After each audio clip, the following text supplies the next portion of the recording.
a country realizes that that they need to get rid of it and integrate their economy with the rest of the world, the quicker they make progress. And I'll give you 2 or 3 examples.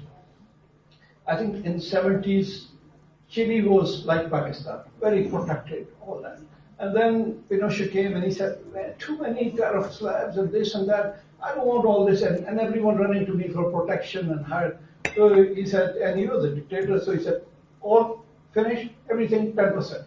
They said, this guy is going to destroy our industry, he's going to do this, that. He said, and after a few years, they said, oh, even that is too much. Everything 6%. And now you realize where was Chile then, and now it is the most, developed country in Latin America. It's a member of OECD now. They're having some problems recently, but they are one of them. Then, another country like us, Turkey was like us till the 80s. In 1980, they had the same exports, textile, clothing, like Pakistan is doing now, and Pakistan was doing then. And they had exports of something like 3 billion, Pakistan was 3 billion. And then they got a very forward-looking guy. He was from the World Bank, became their first minister, then prime minister. And he said, okay, we have to look forward to joining EU one day. And we have to reform our tariff policies and bring them at par with EU. And again, there was big fuss in the country, especially the auto industry. They said, look, we are... these Europeans have been producing cars for 100 years and we're just starting it and we'll be ruined and all that. And stood firm, got them to get rid of their protection and infant industry argument, all those arguments that our industry gave. And he said, get rid of it. And now their auto industry they produce more cars than Italy. Italy is, one of the, and now producing more cars. And from 3 billion, they started reducing their tariffs, and by 1995, they were in a comfortable position to join customs union with EU. Same external rate for all industrial goods other than agriculture.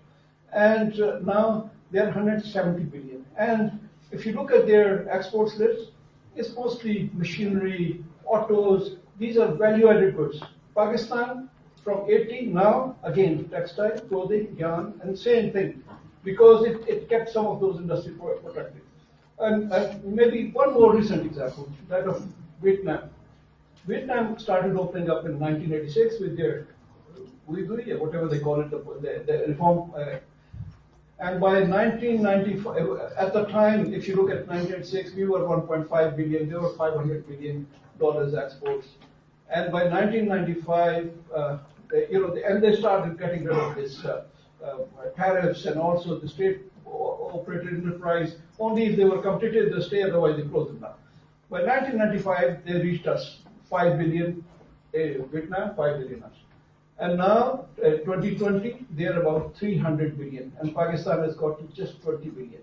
We still, even now with that, we are considering mobile phone, we are still thinking of deletion program and things which were gone out of fashion for 30 years, and now we are still thinking that. So unless we realize this, I think we'll stay stuck. We are completely isolated in terms of, if you look at our trade to GDP ratio, our exports to GDP ratio, our international integration, we are completely off track. And now I go to my second part where I'm a panelist. And I try to answer these questions. First is, how can we use the tariff policy to enhance our trade competitiveness without compromising the revenue collection? Let me see the, it's here. Like this.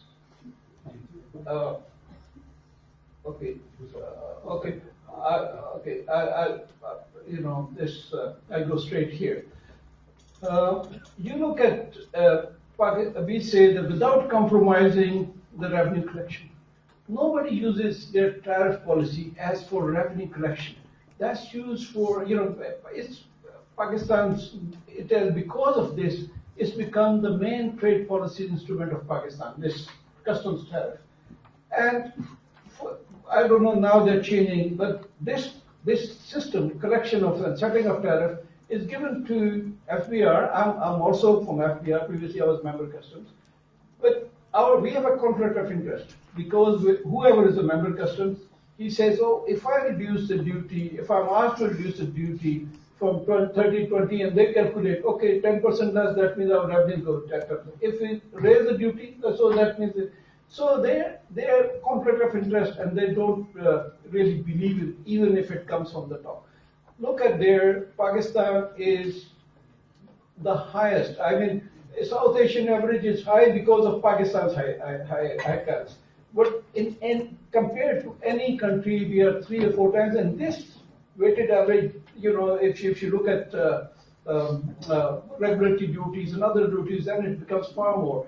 And not only our customs tariff, but we end up almost collecting 50% or 48% of our taxes from import. And some of them get adjusted, and it's all the distortions caused by collecting them. No other country, I think, would have maximum import taxes maybe 12-15% from imports. And Pakistan is almost 50%. And so is our duties. If you look at, for example, Pakistan, now it's 18% duties. Last year, I think they collected. And look at Turkey, 1.5% through customs duty. Because they let goods come in, process them, and then collect taxes. And we don't let anything come in. So it creates this problem. And one other thing we do is that I think Dr. Atal Maqsood was saying this, that we started, like many other countries, we also started that reform process from 80s and continued through 90s, although it was stop and go. Every second year we put some regulatory duties or something, but eventually still made it to a certain point, what would they call it, tilting point, or that. So we reached a certain point by 2002, but that's it. We stopped there. And you look at from 2002 when we because those final 2 or 3 years of first 2 or 3 years of Musharraf, and the final year of tariff reform, which started from 2002, and look at after 2002. Our industrial growth was at least 14-15%. Our exports are growing at 40%. In the next 5-6 years, our exports doubled everything. Then comes 2008, and we got an excuse because of international financial crisis, etc. It came all over the world. It came to India, but we just took it as an excuse, and we said luxury goods stop. And luxury goods, how do we define? You don't know. So we asked FBR. We give them some example. Okay. Dog food, cat food. But then FBR, and for FBR, anything that you can look at is luxury. This is big luxury. Paper is a big luxury, 52%. Anything around you see table. And they have a long list about anything that there is trade, is a luxury good. So they put regulatory duty and additional duty and all that. So that's where we end up. You see what I mean? Besides other things, when you have these, I looked at 2 or 3 top items that go to Afghanistan through, Afghan transit. It's fabrics and it's tires and I don't know. I can't see the third one. Sorry, electronics. And you see the import taxes. In all these cases, at one time in FBR, we used to have an exercise and we realized that if something has tax of more than 20%, it goes into the smuggling prone. And we used to have a list, smuggling prone item, bring them down. And in fact, when when reform process finished in 2002, we checked with the World Bank and said, has it made any difference? And they said, we have not done a study, but some survey, etc. In '96, etc., it was 2 billion through Afghan transit, and now it's come down to 500 million. And many of these big smugglers, people who used to trade through Afghanistan, they decided that now that the reform is so deep that our benefit or our जो मुनाफा हम कमाते हैं, it's so less that we rather set up industry there. Even this higher industry in Lahore, this guy used to book all production from Malaysia, Afghanistan, and here. And then he said, he came to us and said, I hardly know any, because I pay customs, I pay these agencies, everything, and the extra cost. So I'd rather put up these, and you see all this. But unfortunately, from 2007, we finished that process, reversed the process, and now maybe our this gray economy which had come down is just shot up again. So I could just quickly go to 2 or 3 industries and tell you that. For example, we were last year, we had this tariff reform committee, and I was asked to chair that, and we talked to these engineering industries guys and said, why is Pakistan only 0.15% of its exports are engineering goods? In other countries, look at India, it's 25%, and global average is 50% because everyone is in the engineering industry. And they said, look, here are these 2 bill of entries.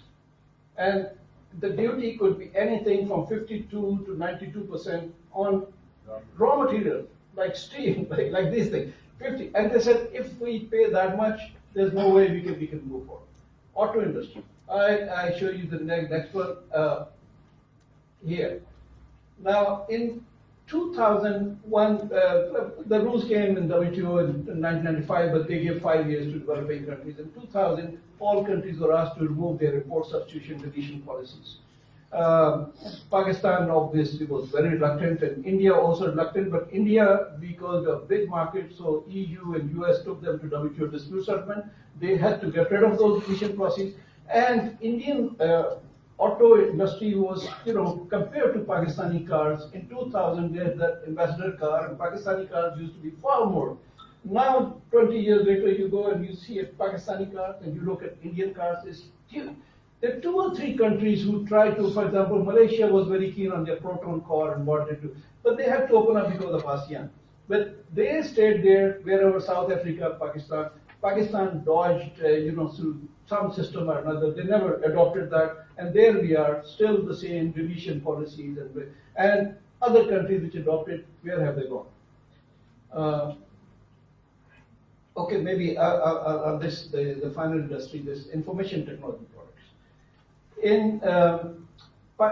If you look at Pakistan compared to, let's say, Philippines, India, they have this big export of.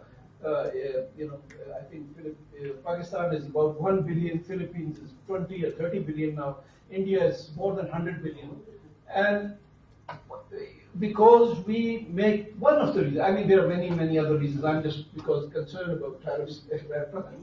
There's a WTO agreement, because at the time not every country could agree, this is information technology. They said you should not have duties on these computers and such IT products.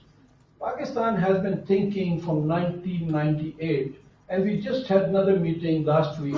And again, one of maybe my friend from FBR here, they said, "Oh, but we lose so many billions, and we can't accede to it."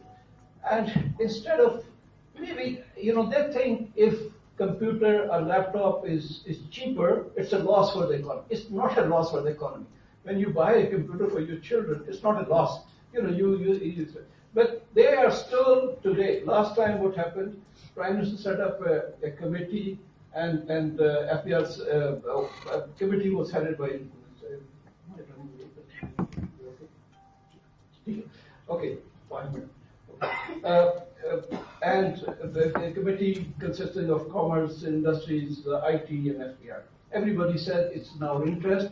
Everybody who's joined, there was many studies that they've done very well, and so should Pakistan. And FBR said no, but we lose money. So it goes to Prime Minister. Okay, again another look, again the same. And next time Prime Minister overrules FBR that in the bigger interest of thing, if you're losing 2-3 billion rupees, and if you're making 50, 100 billion in dollar terms, it's 2 and 3. We should accede to it. Then it comes to cabinet, and FBR to its minister says, well, why don't we conduct another study? So it's after 20 years, another study, and it's the same. And now more recently, again it started, and they said, okay, we should conduct another study. But there are 10 different studies, okay, we'll pay something, and then now IT Ministry is conducting another study, whether to do it or not. Okay, so I've discussed all this with, if Pakistan was to open up and for competition, that was the heading of this session. I mean, in the last 15, 20 years, since it started in 80s, instead of many countries realize that they cannot be producing everything themselves, so they want to become a part of global value chains. Okay, we can't produce a car because 20,000 parts, all of it ourselves. Let's try to get components here and there. And so the whole trading patterns changed. Pakistan didn't adjust. Pakistan is still today, because they have their clearance system is very inefficient. We are one of the worst in terms of trading across the borders and all that. So we are completely out. Say if Malaysia or Vietnam, anything they export would contain 40% imported things. They come and they add value, they send them back. Pakistan doesn't believe in that. Pakistan's imported component is just 5% of the exports. So we are, because not opening up, so we are not getting globally integrated, and we still are very keen. You see every, other day something in the paper that we should promote import substitution, and we should, things like that, which have completely gone out for the last 20, 30 years, but in this country, nobody is convinced of these things, and they still want to go on with the same policies. Okay, so I think I'll stop here, and maybe I have another opportunity by the question and answer session. But yeah, just to say one thing, that fortunately we have a very, very good panel. So we have internationals here. Teresa, she has experience in Latin America, here, there, Pakistan, so she is an economist, and we have two FBR. FBR normally shuns such dialogues because they just get too busy. But now we have here, and we have ex-FBR also. My teacher's boss, Samantha, is there. So we will start with Teresa, you? Okay, please go ahead. Okay. Thank you very much. I think that I have a presentation. Yeah. Yeah, we'll use it. Yeah. Also, maybe how much time do we have? I think 20 minutes is okay, especially because I feel like here an outlier, but I'm not an expert on tariffs. But I think I know a little bit about competitiveness. So, and well, to introduce myself to everybody, I'm Teresa Sanchez, the president representative of the IMF. Our office is next door in the Q block, so you are welcome to come to visit. And we deal with taxation, among other things. So, I'm going to do a presentation, 20 minutes. I'm going to change a little bit the focus, you will see, but I think I'm to an interesting area. But I want to say a few things before. Not 20 minutes, maybe a little less, because we need to... Okay, 15 minutes. I can go fast, don't worry. Yeah, I can go fast. Because the question is going to be very interesting. I only want to say a few things before starting. That is that, I believe that there is more need for research on tax issues in Pakistan in general. But me as a newcomer, when I arrived, what I found is that there's so much diagnostic on taxes in Pakistan. There is so much to read. FBR is every day in the newspaper. Everybody's talking about taxes. So I got the other impression that it's a lot. Maybe what is not happening is that this law is not bringing the decision making in the direction that we would like to see, or in the past it didn't happen. This is a different matter. But the topic is really very relevant. It's every day in the newspaper. I can see that. No, more research, more analysis. Yes, I encourage everybody to read the Memorandum of Economic and Financial Policy of the program of the government of Pakistan that we are supporting.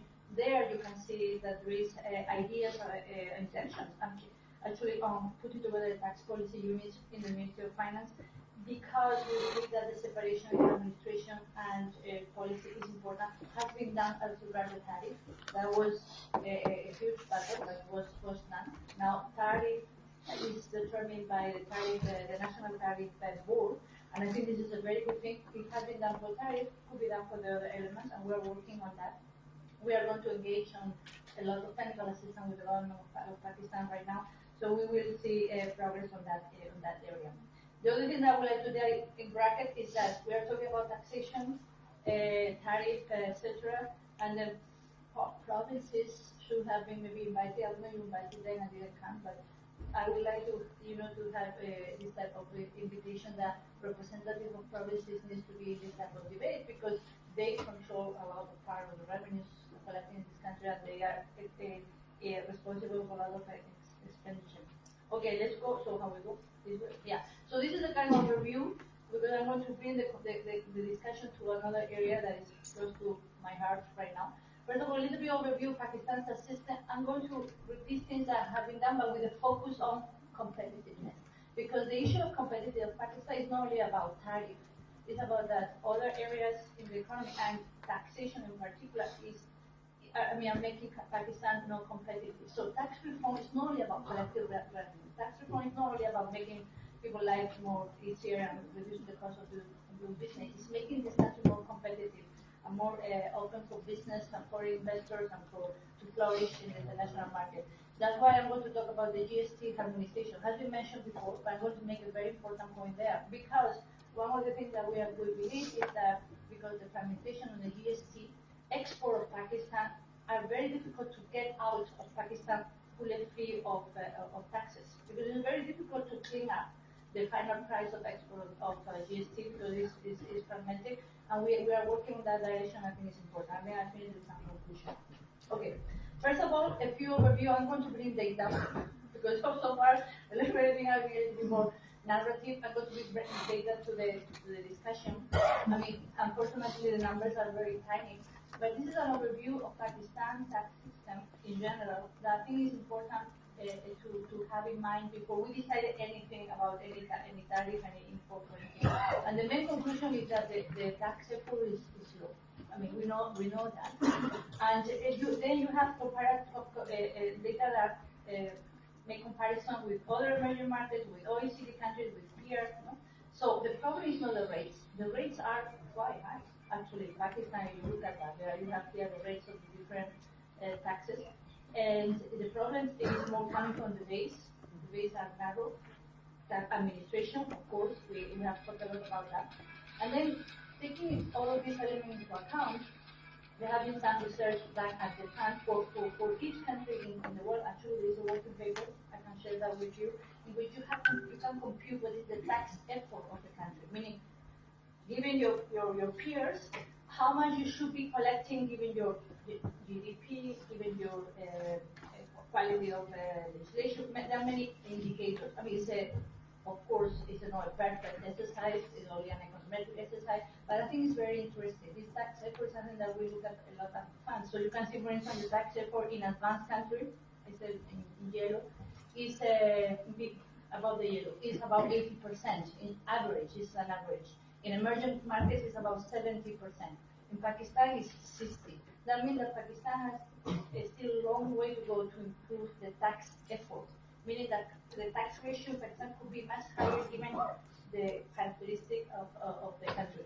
Unfortunately, other countries in the region, the peers, also have a relatively low tax effort, so there are common problems in the region, but it means that we have a lot of work to do. So, the overview, I'm going to go very fast, no repetition, but the connection with competitiveness. The tax system right now is very complex. Because it's very complex, then it's very complicated to be competitive, actually.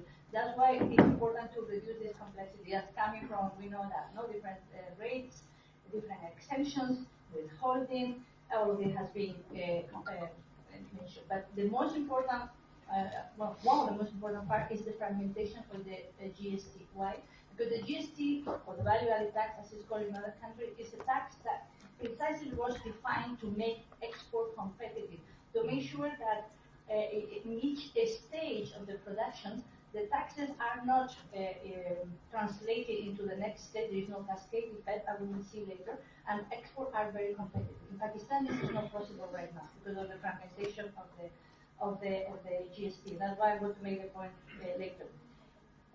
The tax system also, and I have been mentioned, is complicated and also is difficult to change because, and this is now a policy-making component, is used for very many objectives, and this is a huge problem. Because if you want to, tax system is done to collect revenues, to provide services for the citizens. This is the main objective, no? But then in Pakistan, happening in other countries, but here in Pakistan is very acute, this issue, is used to provide an incentive, to give a benefit to certain sectors, to reduce control prices, to, when I have a problem with administration or compliance or documentation, I change the tax system to make sure that I can continue functioning. This is a complication, reducing competitiveness, not to connect to the issue that is occupying us today now. So this is a problem has to be resolved. Tax system has to be to collect revenues exclusively. Because the system is complex, then there is a lot of widespread economic distortions. We have, most of them have been mentioned today. And one of them, for instance, is the minimum income tax for the corporate income tax. That, if you have to pay a minimum income tax, business people, what they do is that they minimize whatever they have to pay. So how can you make decisions that are really productive, competitive, that are the ones that the global market is asking? What you are doing is you are minimizing your minimum income tax. So this is an example of how the taxation is not only making life difficult for business people, but also making them very complicated to compete internationally. That's why, was mentioned by Dr. Hamid, one of the reforms in the agenda is to eliminate this minimum income tax.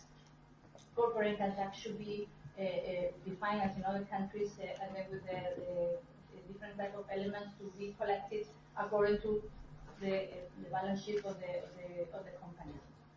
This is a complication for competitiveness. Lack of progressivity is another area was mentioned before.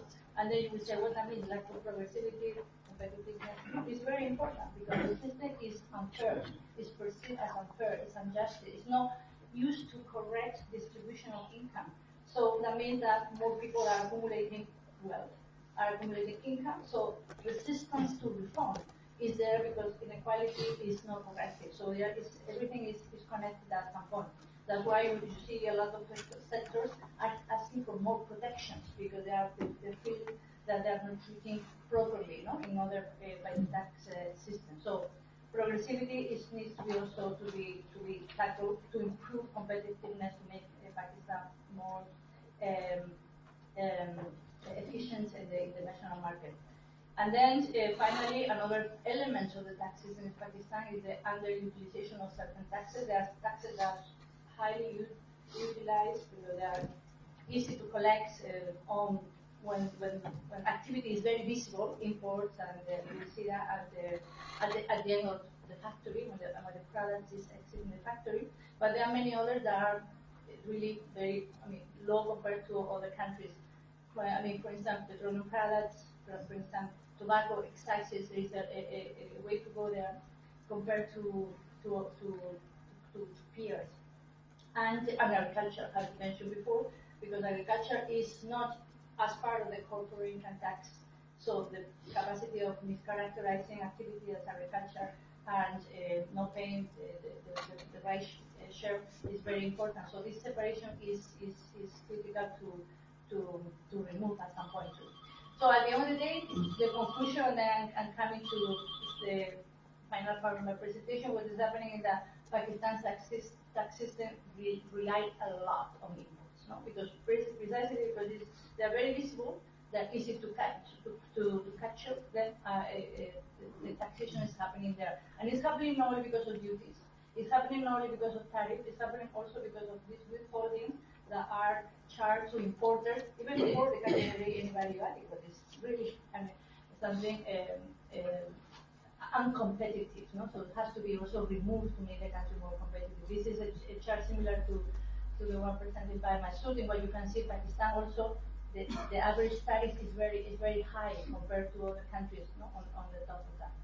As the tariff, precisely in the past, has been used to collect more revenues, something that should not be done now is with the new national tariff board, tariffs should be only intended to use for international trade consideration. No? So, because of that, and I try to spend time on this presentation, is to bring you to the idea that reform, tax reform is not only about collecting more, is not only about making life easier, it's also about making the country more competitive. And the GST is critical. I mean, there are many others, of course, reforms that are important. But the GST is important because it was defined precisely to make exports free of any charge, free of any tax when they exit the country.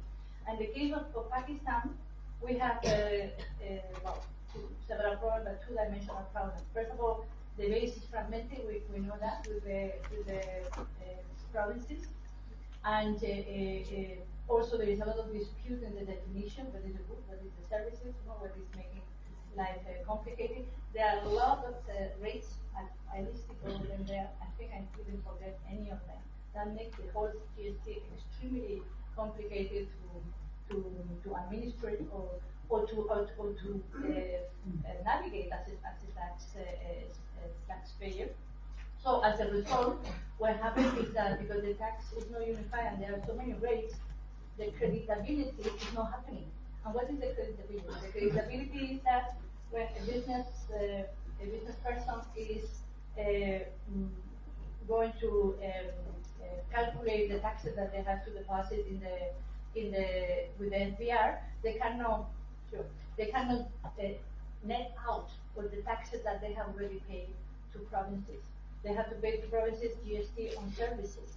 So this system is extremely complicated. It's not happening, and this is what is called the cascade effect. So that means that right now exports, Pakistani exports are exiting Pakistan with a lot of taxes that they would be very easy to clean up if the GST is integrated. And this is not good for competitiveness. And this is not good either for encouraging more sophistication in the production sector, because the more stages business person incur at the time of producing whatever, more taxes has to be paid, more taxes has to be credited. So there is no an incentive to make export very sophisticated. You can see that in the export of Pakistan. On the top of that, there are problems with the administration, because a company that is operating the whole country has to deal with fire administration. We know that this is a complication. So at the end of the day, this is a very strong case for the GST harmonization, and then should be related also to the discussion about competitiveness. Because right now, as I explained, Pakistan is exporting taxes. That's what we call it. Pakistan is exporting taxes. So because the export are not clean up, unfortunately. So that means that export prices are uncompetitive, and this is also encouraging the inefficiency production of the choices of the business people, unsophisticated with very low value added, and this is a problem. It's a complication to go to the higher level of value added. And also because of all of this fragmentation, the GST is very difficult to use it as a tool to fight tax evasion or fraud or anything. No? So, to finish, so GST harmonization is a priority. As you can see, if you are familiar with the Memorandum of Economic and Financial Policy of the program of the government of Pakistan, is there an intention to be conducted this year. Dr. Hamid mentioned that provinces and the federation are already in discussion. There are working groups working on this area, because everybody has realized this is a priority for the country. There are many options, of course, to do that. Changing the constitution, I mean, this is complicated politically and it takes too much time. A lot of things can be done even without changing the constitution. Basically, making sure that the base are homogeneous as possible between provinces, rates are similar between provinces, that their tax return has to be filled out as similar as possible, that there is an exchange of information between the five administrations, and then can be the credit can be done quickly between the tax, the GST on services and the GST on goods and services. So this is complex, but can be done, should be done. We are working on that, and I think that one is Islam, and it's going to be a very good news for improving our competitiveness in Pakistan. Okay, so I think I finished with that, and then we can go to discussion on areas. Thank you very much. Thank you. Our next speaker is Jawad. He retired last month, but we worked together in FBR and in I think 2001 too. I gave him an assignment. I said, can you go around the country, look at whatever rules and regulations we had from 1947, and see what is relevant, what is not, because our staff puts sometimes one rule. And for two months or something, he didn't bother me. And after 2 months, he came back and he gave me a small little. He said, "Sir, all these rules of FDR are now in this one thing." And it was very. And since then, I think they didn't. Till today, it's the same rules. So they didn't keep up. I mean, they should have reformed them further. Okay, Jawad, please go ahead. Thank you very much, Dr. Mazur. Before I start, at the cost of not repeating, I'll try to move faster through my presentation on the portions that are already deliberated since this morning, and just to touch upon one or two issues. Each country has a unique requirement due to its domestic milieu or environment, be it cultural, social, religious, or other. And therefore, the traditions and practices require a certain fine-tuning, albeit that definitely should be in line and in sync with the best international practices, which over the years has been attempted, albeit not at the rates that we would have desired. So, moving on, tariffs themselves cannot be seen in isolation. A lot has to do with the sectoral reform, a lot has to do with the whole of government approach, with the stakeholders, and possibly what we would need at the end of the day, as Dr. Nadeem was speaking this morning as well, would be to put more of systems in place so there's less of interaction and less of discussions at the individual level, as Dr. Ikram also was referring to this morning. And thenceforth we could have a feedback-based sustainable system. Speaking of tariff policy, the revenue division primarily, which was established several years ago, more than around a decade ago, and then put in place through the FBR Act of 2007, was primarily to be the lead for tariff policy. And the revenue division was to be the policy body regulator like the ministries are. And the FBR was thence to be the implementing body and the basic field formations or tax collection or operations or whatever we'd like to say. And Dr. Ikram was elaborating this morning and deliberating on it that the policy body for the taxation would have been the revenue division, but somehow or the other, over the years, the revenue division did not grow, was not allowed to grow, did not have the capacities, was not permitted the capacities, was not ever taken seriously to be allowed to grow into a tax policy body which could handle the policies at the federal level or the provincial levels coordinating to move on. Then Dr. Akhtar spoke about the ownership aspect. So how much of the whole of the government approach or the sectoral or the public sector or the private sector was really interested in ownership, or were we all just interested in our particular sector or our particular restricted domains? Were we all within our shells trying to gain more space or more turf? I believe that we require multiple sessions to discuss that. So Dr. Mazur, the lead, said that we have around 10 minutes, so let's move on. I'll try to jump the slides where we're running into repetition. So just an overview, a simple touch on that we run the tariff, we'll focus more on the international taxes rather than the domestic ones because a lot has been said on that. However, probably in the next session we'll be able to talk about bridging those taxes and bridging the gaps and having forward and backward linkages in them so that we have a total picture where we talk about data mining or warehousing. We'll do that in the next session. So there are specific rates, there are exemption rates, there are existing slabs, the cascading principle, whatever. Here, this is rather requiring a few seconds of your attention, that our effective rates on imports are much higher than anyone else in the region. That is due to heavy reliance on the international taxes at import stage, which, as Dr. Manzoor referred to in the 2000s when we did this exercise, and I was working with him at that time at the FBR, was to undo this and to have an import stage effective rate, or the rates of collection totally on import stage would be much lower and in sync with the international milieu. However, we thenceforth, as 2007-8 has been referred to multiple times, reverted to this position. Now, again, our regional import duties picture coming up.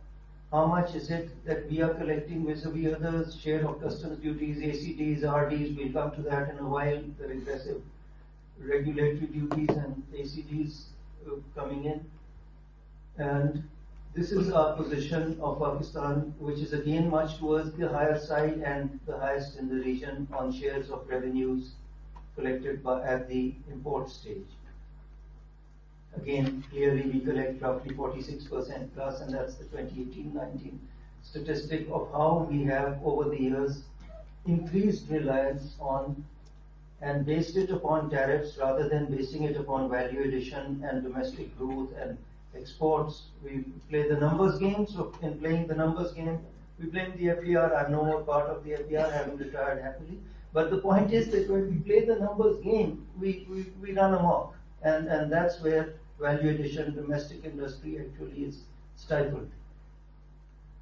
Major initiatives in tax reform over the years, the IMF program of 2012-13, prior to that, I've just taken it back 20 years to 2001, 2002, which Dr. Manzoor referred to and spoke about, decreasing the slabs, decreasing protection, and having a fair, transparent system. However, when we moved the SRO regimes, now one little issue that did occur was that the SRO regimes moved from there into the 5th schedule. So we sort of tariffized them, or we moved for tarification in some ways.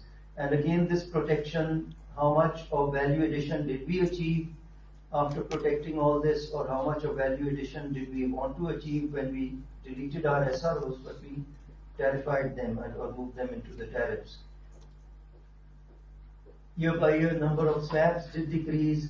Last year, there was a serious attempt. We moved 1640 tariff lines into the zero rating, which were mostly the raw materials, which we keep talking about, and the machinery and the capital goods. But as a result of that, again, the regulatory duties were given a fairer share or a larger share, which then resulted in decrease in imports and the import compression and the balancing that we were trying to achieve at the national level. How much of it we achieved will be a debate ongoing. Now, issues. Now, since we want to look at the challenges and how to move about with them, the cascading principle, of course, over there, but what goes wrong? Why do we bypass it? We start bypassing it. Internationally, tariffs have this cascading principle. The best international practice is the same. The WCO and WTO regime, which we are members of, does follow the same, that higher rates are applied to luxury items. Of course, the definition could be debated as how much of it is there. But we do not fix the standards, and then the moment we tend to bypass the principles of best international practice, that is probably when we run into disparities and utilize a certain national level discretion, which leads to more problems. What complexities do we face? In fact, what happens is that the local manufacturers want their share of their pound of flesh, and at the same time, the traders want their pound of flesh. Balancing the trading environment vis-a-vis the manufacturing and value addition environment, or playing a balance between both, is a tricky ride, because it's a tightrope walking at that. If you move out to give a happy face to the manufacturers or the value addition industry domestically, then your trading industry or your traders or trading environment has its own issues and competitiveness where they come up with that the local supply does not really cater to the requirement. There are quality issues on the local supply, and that was referred to earlier by Dr. Manzoor when he spoke about the auto industry, and then variant specifications, etc. So balancing between that has been another challenge other than the numbers game. The national tariff policy was led by the Commerce Ministry. The argument was again that lower tariffs will lead to higher exports, and of course, if quantification needs to be worked upon through a domestic study or a study be conducted on that, so that we can have a more holistic approach in having tangible numbers, whereby we would know exactly the roadmap we are adopting, and the deliverables which would be there need to be clearly spelled out at the end of whether it's year 1, year 2, or year 3. Now, coming down, this is the bill of revenues that we would be looking to per annum. A major decision again when we talk of tariffs, that we need to segregate the tariffs issue from the numbers, from the revenue perspective. Otherwise, we would again keep on playing into the revenue numbers that we need to collect, that we have commitments with internationally or with the donors or with whatever understanding we have on that, how to bridge that with how soon would we be able to gear up our inland revenue, domestic taxes to be at par in that manner. So one of the issues that came up as the challenges to the tariff policy that we've come about with was that the Pakistan Business Council study mentioned, the FTAs as being one of the issues which were a challenge. And then later on there are other capacity issues, there's a revenue trade-off, and there's lower tariffs which we need to work upon. A quick SWOT analysis, this has been spoken about much. So what solutions would we possibly be having? We possibly could go, we have solutions in mind, and broadly this forum and this debate is moving towards them fast. But it would be better if we move towards that in a phased manner, rather than an overnight quick fix. So what all could we do? We definitely need to keep in mind incentives to our local industry and adjusting their inputs. We need to revise our duty tariffs, especially for the customs, and possibly do away with the regressive ACD and regulatory duty phenomena, which we are using purely for revenue purposes. Honestly speaking, this has never been a developmental or a growth target on that. Reliance shifting to domestic taxes and not having revenue as a ploy to our initiatives. In the second phase, what do we do? Let's move towards more of sectoral policies which need to be clearly spelled out. The industrial policy, the agricultural policy, the health policy, and all of those, so that they could be brought in tandem with the tariff policy then, and a clearly demarcated way to go in our value addition as well as exports. Then what do? We need to have a clear message to our stakeholders, especially the manufacturers and the traders, so that we lock our tariffs for a while. Otherwise, their feasibility goes off track. And finally, minimize our exemptions at that. So I'll stop over here, and then we could move on during the forthcoming Q&A sessions. Thank you very much. Thank you, Jawad. Now we have Nasir. I mean, he just was in Chief of Tariff, and now he's gone to Karachi as Collector of Basement. Let's hear, because he's in the thick of things, so let's hear you.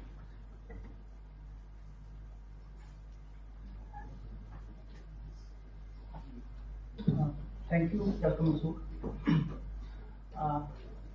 This presentation is basically based on a paper which I wrote for this conference on the encouragement of Dr. Nadeem, which I submitted to him. So I will not be repeating the things which my learned colleague has already said. I will rush through this and just concentrate on the points which need more elaboration. So Starting from the tariffs. Tariffs can be used for multiple purposes. It can be used for economic growth, it can be used for competitiveness, for productivity, consumer welfare. So every country has to decide what are the prime objectives which she has to take into consideration while setting the tariffs. So when we see Pakistan's tariff, so three overriding objectives come to the mind. First is the protection, second is the export promotion, and third is the regulation. So this is the line coverage. So on the face of it, things are not that bad as are generally told. At least 37% of the tariff lines of Pakistan tariff are covered under two slabs, which is 0% and the 3%, very low rates, but certainly there are something hidden into it in the form of regulatory duty or some other taxes. So we cannot say that in the true sense these are at the 0 rate or the 3%.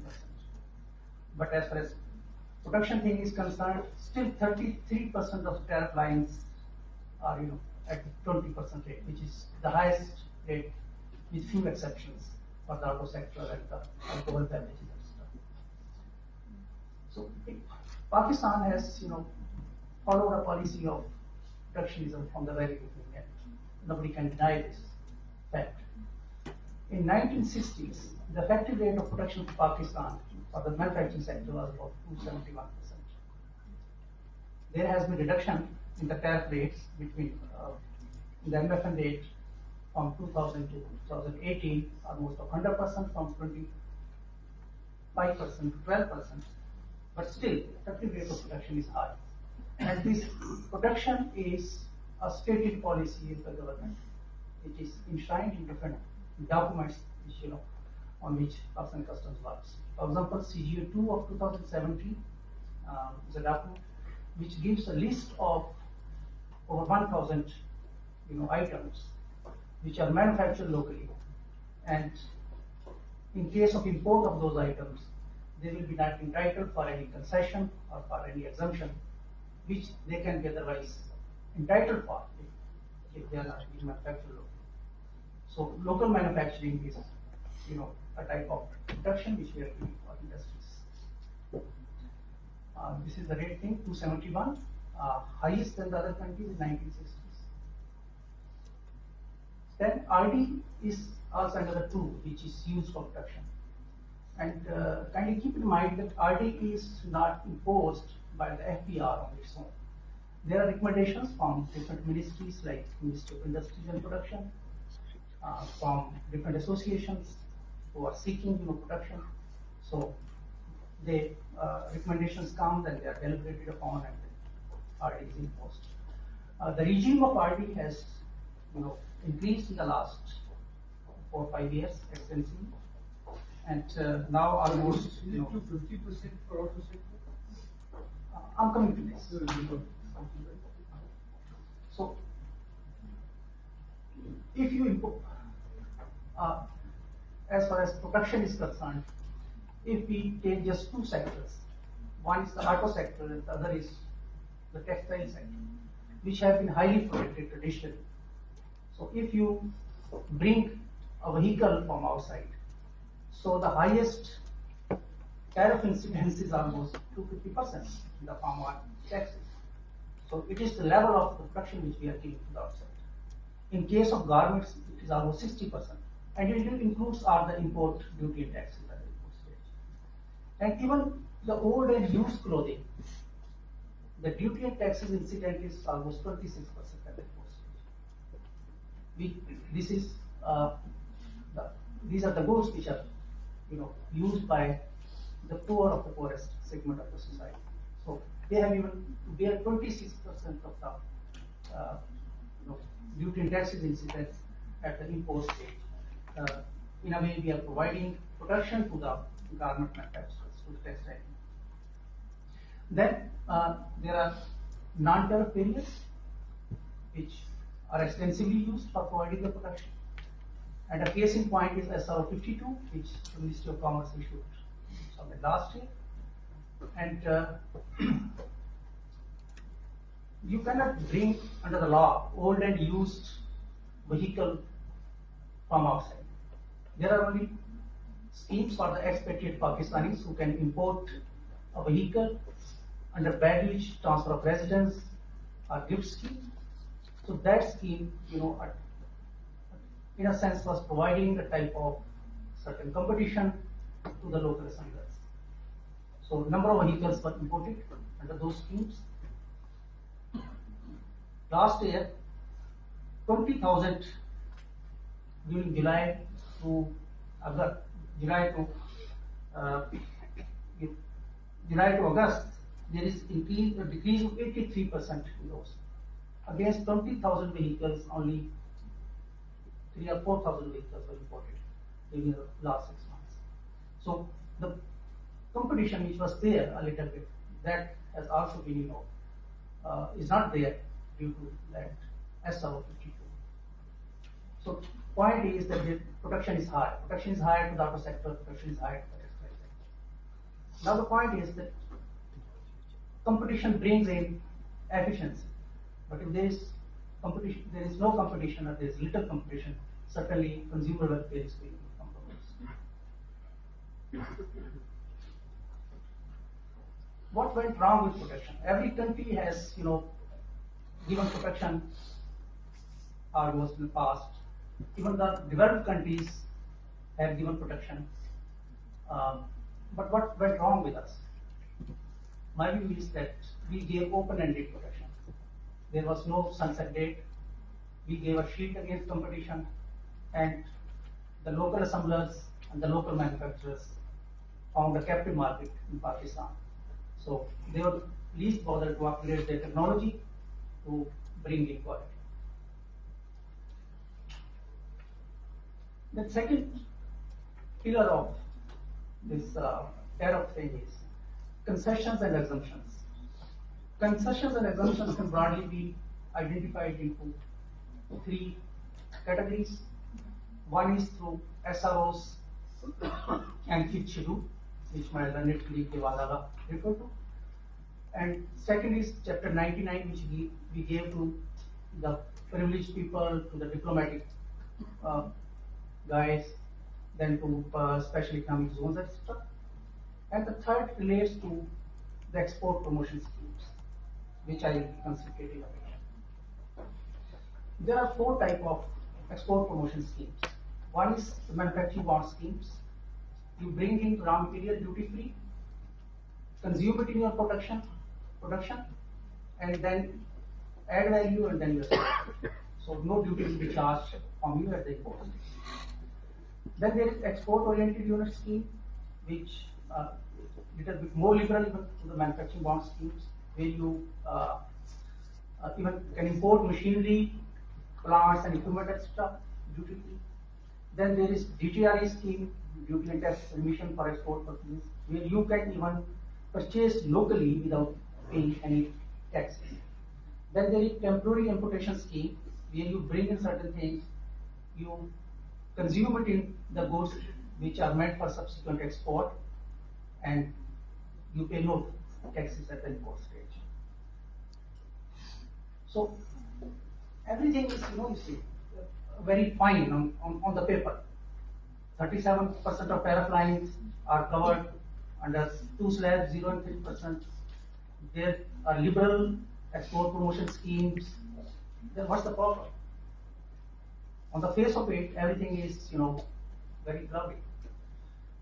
So I come up with an equation which I call Cape-Cape relation.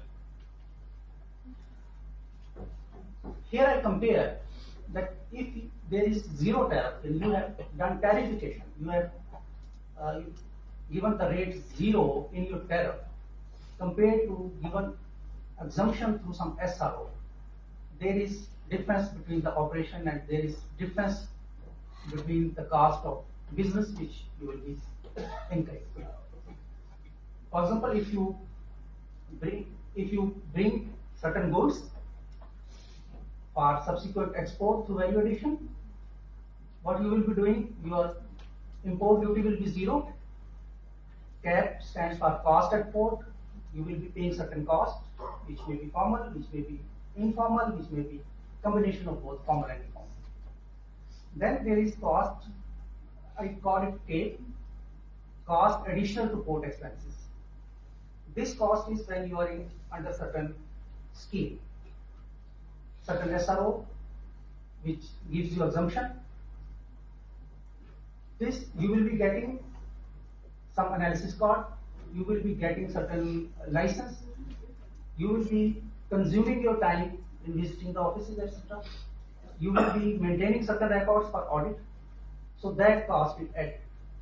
So the policy insight here is that there should be maximum effort, that we should introduce, we should do away with these exemption schemes, and we should tarifff it. We should bring those exemptions to the tariff at 0%. Now, why these schemes are failing? I did a little bit analysis from the data, very low utilization rate, and then there are political economy issues as well.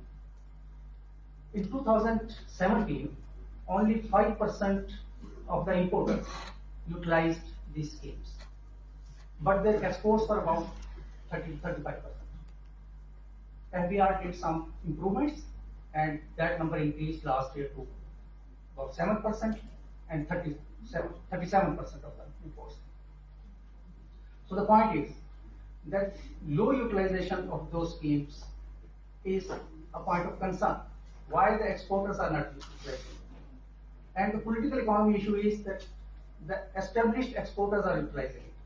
The small exporters are not utilizing it. So the policy implication is that we should,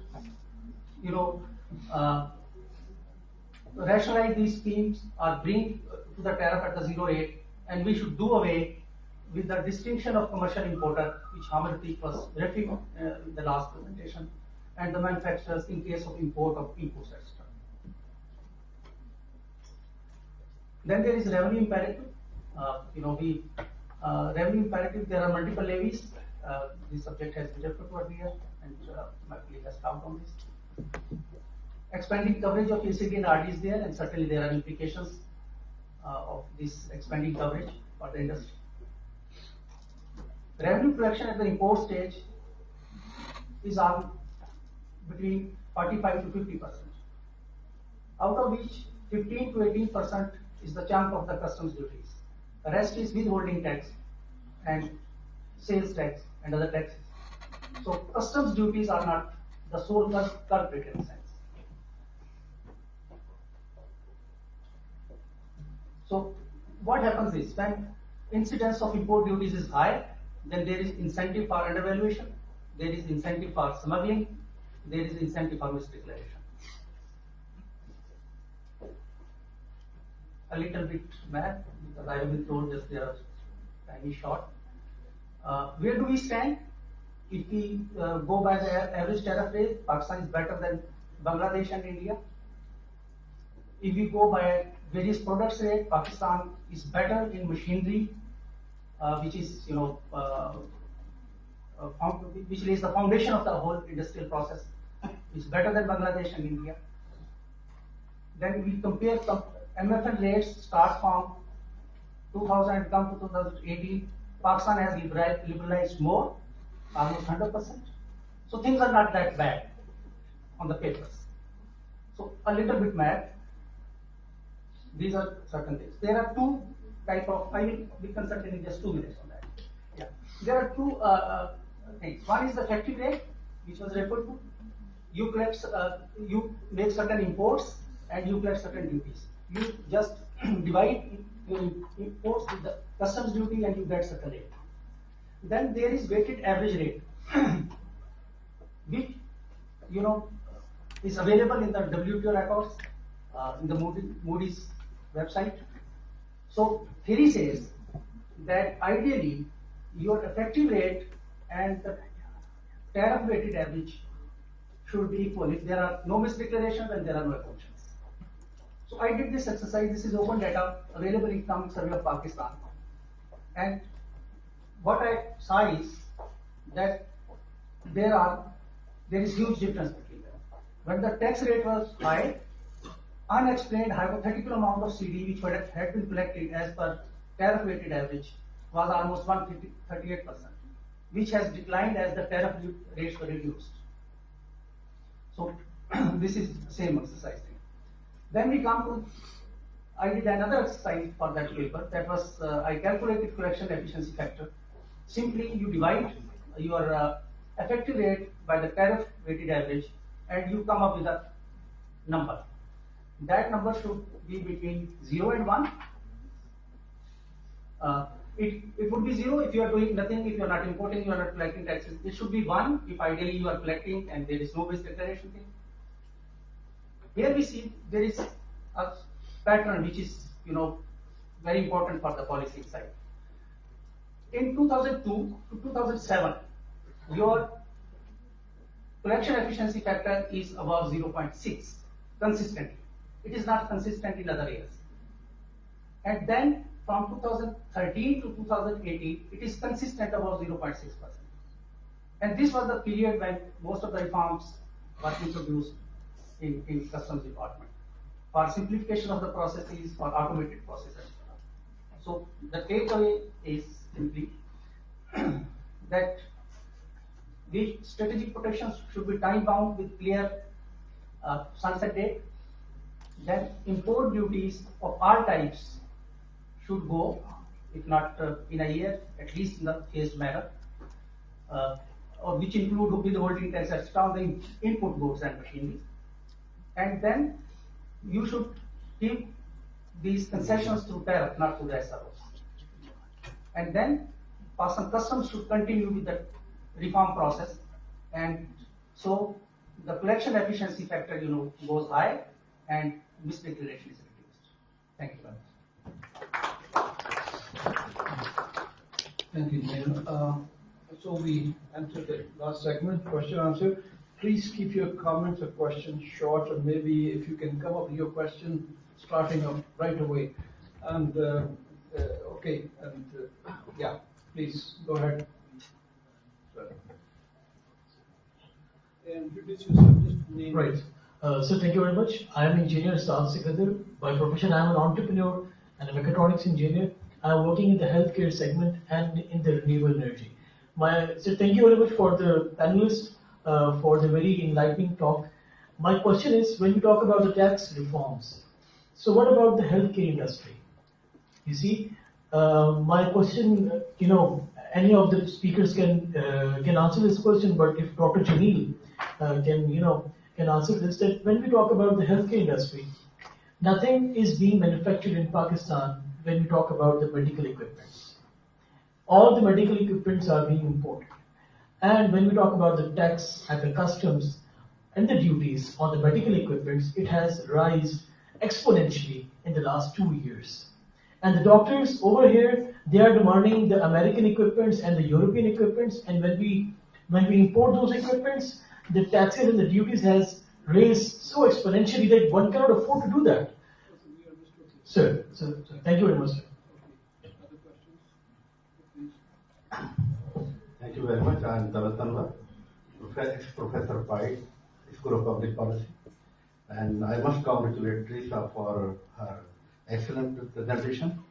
And referring to her presentation, I would say that tax effort at 62% in Pakistan is not bad compared with 65% in peer countries, neighboring countries. It's not bad. And we all know that Pakistan is contributing with an IMF program, and we have signed an IMF program which appears to be counterproductive with respect to its tax target. Tax revenue targets are very high, and we all know that IMF policy prescription. While we designed the IMF program, we knew that devaluation was the main policy prescription which was necessary because of the overvaluation of the exchange rate, and devaluation has its contractionary effect, and it comes with recession. We all know about it because of the low elasticity of export.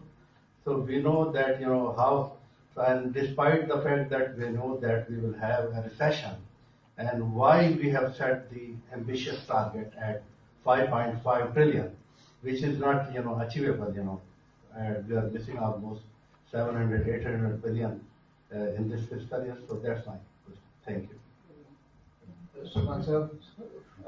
Sorry, 8 seconds. Okay. At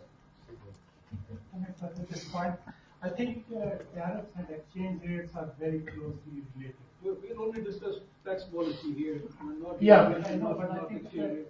that Please. once we are talking about high tariff rates, 12.5% compared to other countries, perhaps our exchange rate is far away or much more far away than the equilibrium rate than in other countries. So we should take these two things together, and we cannot talk isolatedly just on tariff, because our exchange rate may be far away from the equilibrium rate as in other countries. And you can see that from 2001 to 2018, we have reduced the tariff rates, right, from 25% to 25%, as shown in the slide, perhaps because our exchange rate is becoming closer to the equilibrium.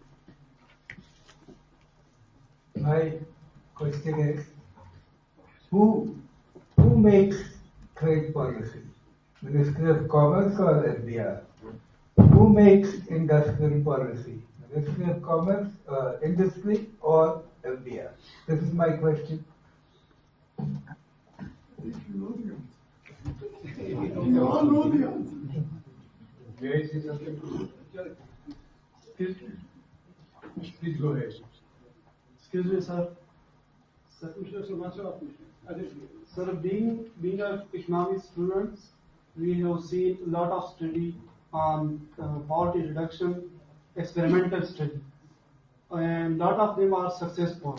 Sir, my question is that can we do experimental study on tax policies, on tax-based issues?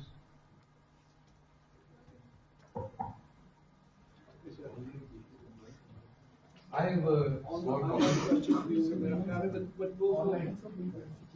So my structure of Dr. Mansoor, we have to, because I understand. I'll be quick. छोटा swap. You mentioned the Turkish auto industry, and I would like to differ with you slightly about the Turkish auto industry. When they became part of the EU, they had an economic integration, but not a political integration. And so they have used the advantage, the leverage, the proximity to the EU, and with a very high skill levels, and also the major paradigm, which is a shift of manufacturing from developed to developing countries. They will do the same thing at a cheaper cost. That's one thing. They also produce biggest producer of television sets in the EU, and they export them into the EU area. But sir, about auto sector. I was in the planning commission at one time, and the Suzuki people came and said, we would like to import the tariff from 35%. If something is made in Pakistan and is accepted by the auto manufacturers, then there is a duty on it. Now, every company had accepted this except Honda. The Honda prices went up. But Suzuki went a little further. What they did was they invested a $3 to $4 billion plant in Mohali near Delhi, auto sector parts. And they said, let's bring them into Pakistan at 0% tariff. And I objected. They said, no, we have a whole market of patience. I said, you've been here 35 years. Why did you do the same thing here? What they needed was basically a foundry, good foundries. And good foundries exist in Pakistan. So tariffs help sometimes in changing directions or going in certain direction. So, I mean, it's not all doom and gloom with tariffs.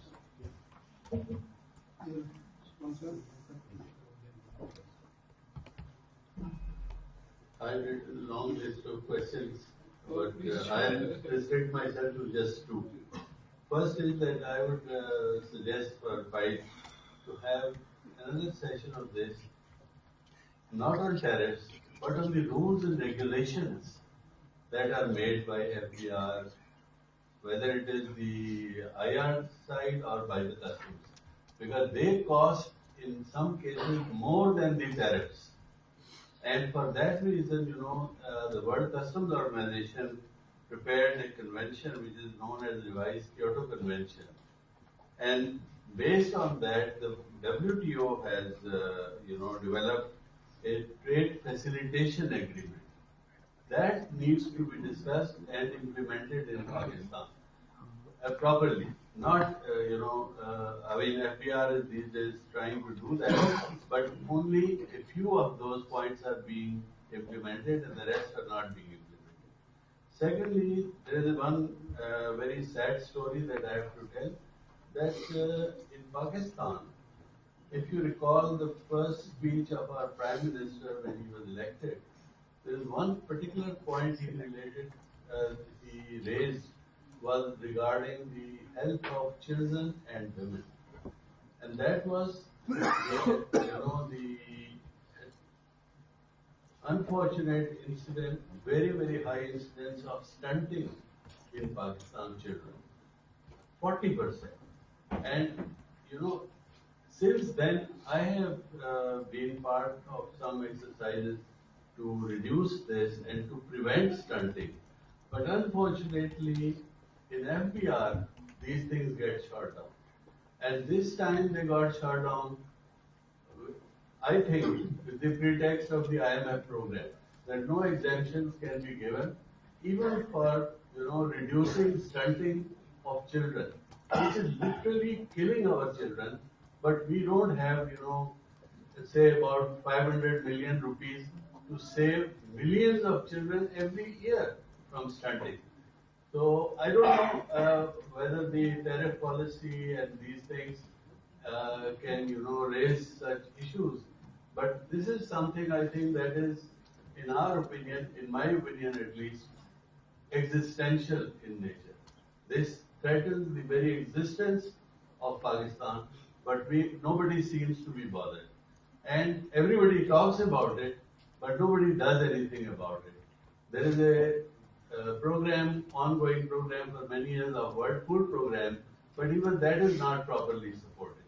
And so I think that at least this forum can raise this issue, that this kind of existential issues should be taken up and they should be supported. Whether it is IMF or World Bank or whosoever, nobody is going to stop you from, improving the health of your children. Online लेकिन उनको brief कीजिएगा पूरे question brief उसका बता दें बात क्या है. Former Secretary Senate of Pakistan.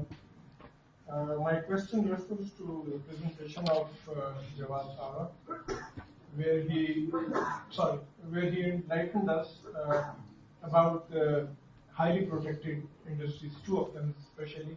One is automobile assembly and the other one is textiles. Textiles, I would understand, they also export a lot of stuff and we get a lot of foreign exchange, but the story is different for automobile manufacturers. So my question is very simple. Are these two cartels politically very strong, or there is some economic rationale to the high protection war behind which they are going?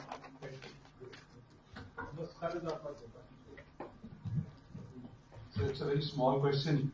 It says that if the empirics say that trade liberalization has a negative relationship with economic growth, so why are we following the same policy?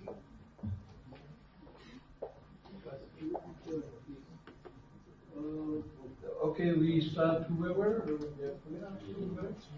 Short करना है क्योंकि दो ही खत्म करना है, and I've also to.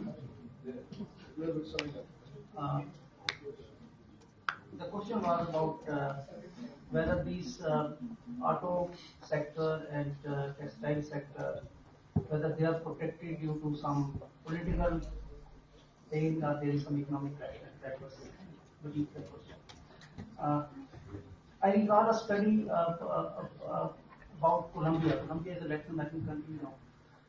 There were only 3 sangars, as there are in Pakistan, of auto sector.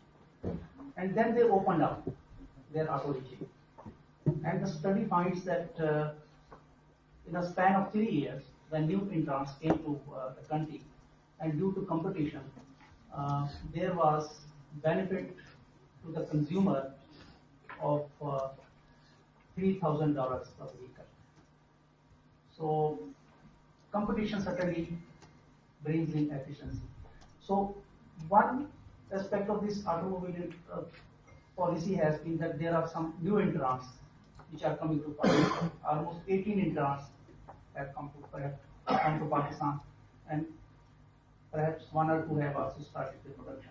Maybe we are able to attract them to this production thing, and when they come, competition reduces and things are better. But it is premature to comment on that.